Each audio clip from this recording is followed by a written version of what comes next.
Hello everyone, my name is Tina Otti. I'm a registered nurse midwife, childbirth educator, mother and grandmother. And today I'd like to talk a little bit more about breastfeeding, specifically about how long should you breastfeed your baby. This is a hot question and so many people have so many opinions. Some feel you should feed for long, others feel you shouldn't feed for so long. Some say 6 months, some say 2 years, some say how can you feed a 2-year-old who's walking around and demanding the breast? It's nobody else's business but yours.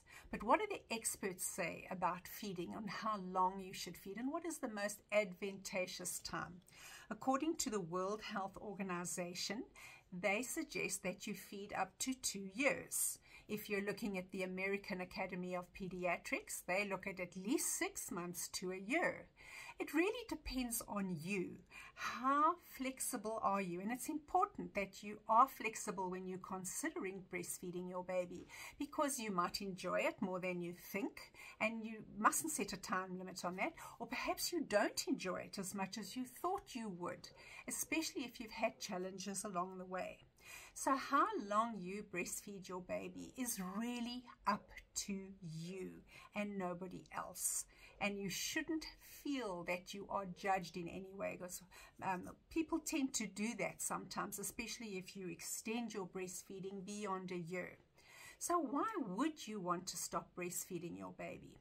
Well, first of all, you might be going back to work, and you might be in an instance where your employer doesn't support you pumping, or there's no facility to pump, or perhaps you're on the road, or you might even be away for extended periods of time where storing your breast milk or finding the place to actually pump is very, very difficult. So you might want to stop because of that. Remember, there are definite ways that you can still go back to work and still breastfeed your baby, because you can pump. And once again, I would recommend that you consult with a lactation specialist on how to do this.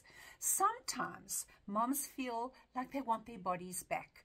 They might feel a little bit guilty about that. I want my body back. I want my independence back. I don't want to be on call 24/7. And that's really up to you as to how you feel, because breastfeeding will only work if you really want to do it.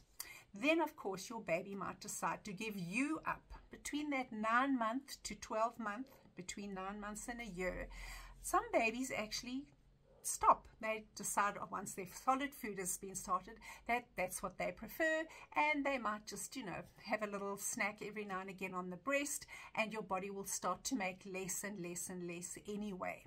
So what you've also got to remember is that there are going to be changes in your body, and certainly in your breasts once you stop feeding. Don't just stop feeding.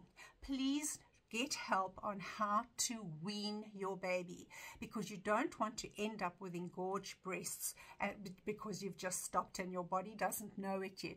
You've got to do this very, very slowly, and there's guidance on how to do that from your lactation specialist, whether you're using medication to help you or not.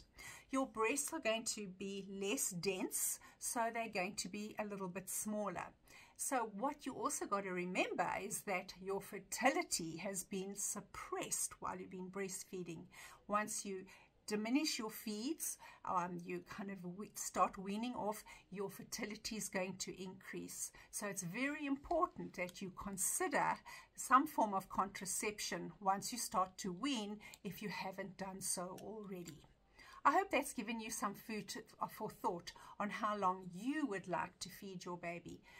Most important thing I can say to you is be flexible. You don't know what the road ahead lies for you. And you might have a baby that just loves your breast milk and doesn't want to let breastfeeding go. Or you might have a baby that decides, I just want short-term feeding. It also depends on you, how you feel. So remember, breastfeeding will work only if you enjoy it and you want it to. Don't feel guilty if you get to a point where you're not enjoying it, or if your baby gives you up. Every little person is different, and you don't always know what you've got in store for you or what the road ahead lies or brings to you.